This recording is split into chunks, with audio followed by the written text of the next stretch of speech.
All right.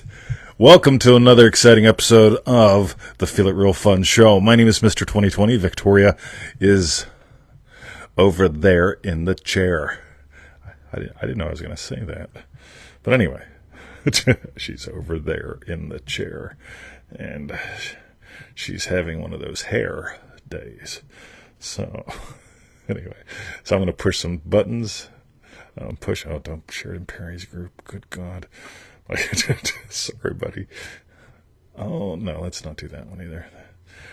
Anyway, welcome to another exciting episode of the Feel It Real Fun Show. My name is Mr. 2020. Today we're doing a super solo show with Victoria in the chair because she's doing things with her hair and so on. But anyway, let's, what do we tell people to do, Victoria? That's right. HowToFeelItReal.com. If you've done nothing with us, if you just want to get the foundations firm, HowToFeelItReal.com. If you go there, Christine has already done this. I know this because I know you. And HowToFeelItReal.com, you get 7 days of goodie videos, really quick, Alex, and they will change your life. If you use them. If you ignore them, they won't. But HowToFeelItReal.com. Alex, thank you. So, and the other thing to focus on this week is IdentityBasedManifesting.com. Oh boy. So, IdentityBasedManifesting.com. So, today we're starting out with a Neville Goddard quote because the cool kids are showing up. Sachi, welcome to the show. Happy birthday to you. And so, this is from Lisa Trigg. When God's promise fulfills itself, it happens suddenly and so dramatically that you have no time to think about it. Amen to that. In fact, you will not even recognize it unless you hear it from someone who has experienced it. I know, as far as I'm concerned. I never heard it from a man or saw the Bible story as relating to me. But I know from experience that the truth comes through an act of God in self-revelation. For God is hidden in the mind of man and unveils himself as man, Colby. So, let's close that. And so, all right, we've got a couple really good questions today. And Victoria, even though she is on the sidelines, well, she's not reading the questions. All right, so I'm reading the questions. Excellent. So, ready. This is from Remarkable Gailaxy. I would like some quick, easy ways to imagine lovingly for the homeless I see around town. I often revise seeing them as in fancy attire, but sometimes I don't know how to really lift them up. Cool. This is really good. Hey, Gaza, Beth, she's not like the whole rest. So here's what I do. I notice, for me personally, trying to imagine for classes of people, like politicians, just can't do it. Or it just doesn't work out all that well. And then I end up making jokes about the honest eggs, and there's no politicians in this thing, and all that stuff. On the other hand, my friend Kate, so Kate's homeless, so is her fella, and there's this other guy. And I just get to know them even a tiny bit personally, and it invites me to imagine something different for them personally. So that's my big thing. Here's another one. So years ago, I made the digital marketer team come to Australia because I used to get up in the middle of the night every year for like 3, 4, 5 nights in a row and do the digital marketer conference. And one time I decided they're coming to my world. And they did. They came to Sydney. And when they were in Sydney, I ended up taking a walk to where they shot the Red Dress Matrix scene because it was right down the street. And I just love that scene. And while I was walking there, there was a homeless guy. I mean, he had like 2 carts of shit, and you're definitely homeless. And I just imagined something lovely about him. Smiles, sunshine, all that stuff. I just felt warmth for him. And by the time I walked the streets and did the Matrix as a system, Neo, and all that bullshit, I came back, and he's got a pal. All right, somebody wearing a dress, like a business suit, and a sandwich. So they were having a good time. So that's where I'd begin. Let's see where this goes. Next, we have DDD Sachi, Noticing Our Amazingness. This is really good shit. So, can you speak more about noticing our amazingness and how it flows into every part of our lives, please? This is so good. Thank you, TT and V. Love you both so much. All right. Frank, welcome to the show. Beth, thank you for tagging all the cool kids. I really appreciate that. So, noticing your amazingness. We've got. Let's pretend that we have a limited amount of bandwidth. And what happens when we compare ourselves to others, or we compare ourselves now to who we were, or we compare ourselves now to who we could be if we did something different, we end up flooding our bandwidth with comparingness. On the other hand, if we take the time to simply notice, you just get to notice you and your world and what you give life to. The present becomes a gift. It doesn't get, when we enter into comparisiveness, the present becomes a thin slice of the pie, like the wrapping the gift is in, and it's just not much fun anymore. So that would be my first thing, just noticing your amazingness. Going back to Galaxy's question, I get to notice Kate's amazingness in the moment. What's she got going on? I also get to notice her bullshit, because every now and then she's just full of shit. And I don't judge her over that. I just notice it without judgment, and that invites her to leave that behind so she can notice her amazingness. So, TT Sachi, thank you so much for that. All right, remarkable Lisa Trigg. God fulfills his purpose. I have questions about when God fulfills his purpose as described in this passage, but I don't have a specific question at the moment. Can I start somewhere with this and talk about it and see where it leads? Absolutely. So, here it is again. When God's promise fulfills itself, it happens so suddenly and so dramatically that you have no time to think about it. To me, that says it all.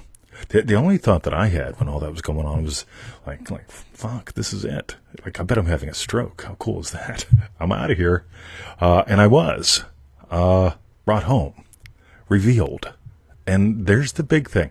When we're thinking about, and there's nothing wrong with thinking about, right? Oh my God, I was shopping this morning and I found myself thinking about lunch. And while I was shopping this morning, I got 3 pieces of barramundi, hand-selected. Then I got some mixed mince, some pork and cow, and it's going to be a yummy lunch. But I found myself experiencing it and thinking about, right, so if I get that, I can also get this, something like that. Thinking about has its place in life, and it's useful in places. And when it's not, it's not. And when experience...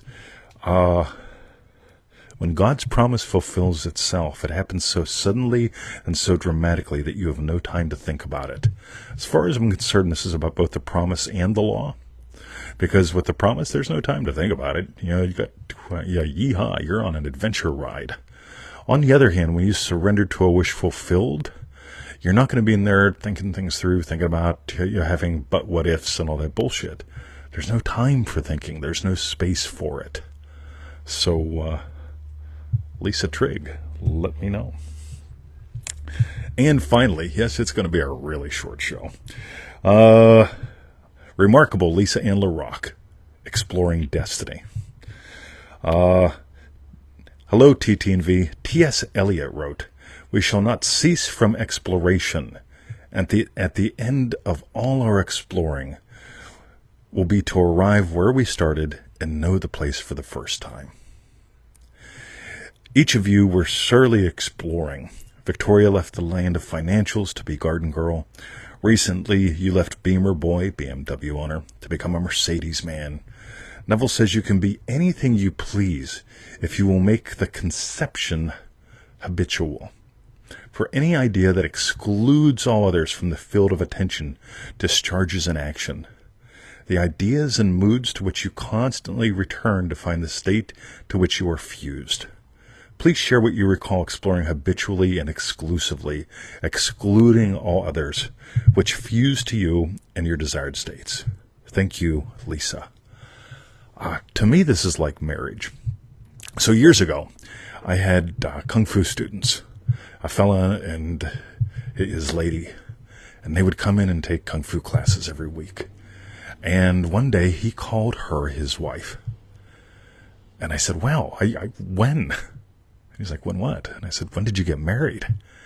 And he goes, oh, we're not. I just call her that. I said, right. Do you regard her that way? Are you devoted in that way? Or is it just a word? He didn't have the exclusionary principle going on. In other words, it wasn't just all about her and him, exclusive.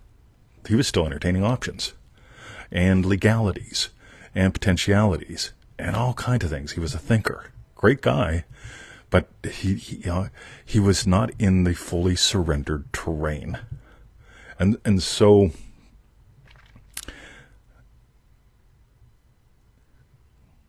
when we fully, I eat until I'm full, and I eat when I'm hungry, and I find I only eat one meal a day.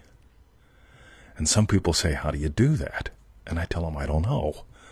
I just eat when I'm hungry, which typically is about 1 o'clock, and I eat till I'm full. And then the dogs get the rest. And there's just something about willing to be satiated. Willing to, when you get that satisfaction is 100% up to you, you'll get to surrender to what's satisfying. When you think satisfaction happens only when, Frank puts up 3 comments a second, then I have to wait to be satisfied until Frank puts up 3 comments a second. Frank put up a whoa. Beth put up a rational. I get to be satisfied. I get to be satiated. I get to surrender so much to this unfoldingness that I'm not judging it against all kind of others. Yeah, Beth, just be now. Yeah. And so being satiated isn't changing what I think about something. Being satiated, being satisfied, is me fully experiencing what's pleasing. More please. Exactly, Beth. So I invite you to explore more of what's pleasing. So when I manifested my car in 77 minutes, I'd been looking for quite some time. I was pondering, entertaining, fantasizing, thinking about a different car. Is it a BMW? Is it a Mercedes? Yeah, back and forth. The head was doing what the head does. And one day I saw a car. And I'm talking to Victoria and I'm saying, wow, I really like this car. And I'm just walking around it and looking at it and so on and so forth. And I fully surrendered to not that specific car, but that specific experience. That's what will satiate me. Not that car, but that experience. That's the experience of me and my car. And it literally, it's the spirit, it takes my breath away. Right? It reveals something. And then I go to the gym, I go to the pool, I walk with my friend Rod. My friend Rod and I, we talk about balsamic vinegar and sourdough bread. And then my old buddy Jim comes in. Jim asks me, have you bought a Mercedes yet? I put 2 issues of the magazine next to your bag. And Rod overhears this. And Rod says, you're looking to buy a Mercedes? I said, yeah, do you have one? He said, yeah. I said, are you looking to sell one? He goes, I think so. And it's like, rightio, 77 minutes later. Turns out it is the same car. The car that I walked around, that's it. It had Jim show up. It had Rod be in the right place. It had the conversation happen within earshot. Divine perfection. And there was no room for anything else. Nothing else. And I think that's about it. So, Victoria sneakily hands me. That's right. And I'm curious about what was your strawberry bit. Victoria, what was your strawberry bit? My strawberry bit was not having to be on the show today because I'm having my Hair's Day. Excellent, excellent. It's Happy Hair's Day. Beautiful. 20, what was your strawberry bit? That we could monkey around, have a great show, have these perfect questions flow into each other and reveal some divine perfection. So, cool. I'll tell you something behind the scenes. Who wants to know something from behind the scenes? Anyone?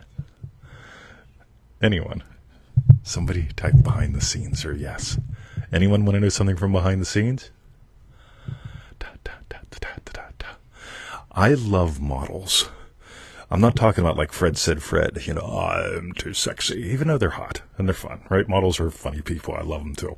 But I love models because a model can help make sense, and it can help you make different sense about life and about what is. And so I'm waking up this morning and I had not one, not two, but 3 models show up. So I'm in bed with 3 models, right? And it's like, oh my God. I mean, like, normally 1 or 2 show up. Mostly it's just 1 and I explore something. But I've got 3 models referring to each other. And it's like, oh my God. I'm in bed with 3 models. And I get up and I do my thing and I'm making the coffee and I'm sitting down and I'm writing about one and I'm making up a diagram about the other. Then I'm writing about the second one and I've got the third one still bouncing around in there. And they're doing this dynamic dance, which is gorgeous. And meanwhile, a little pause happens in me. And a messenger message shows up. And I look and it's Lisa and LaRock with her question for today. And her question for today was perfect with one of the 3 models that I'm working on this morning. Like, this is really cool shit. I was like, right. Cool. Thank you, Lisa. This is perfect. Fits in with what I'm doing this morning. Oh my God, I'm so excited. Would you like a peek?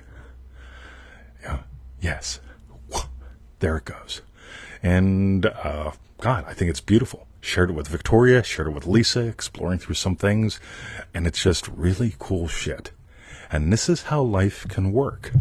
So if I had other distractions going on, I wouldn't have been a devotee of what I was a devotee to this morning.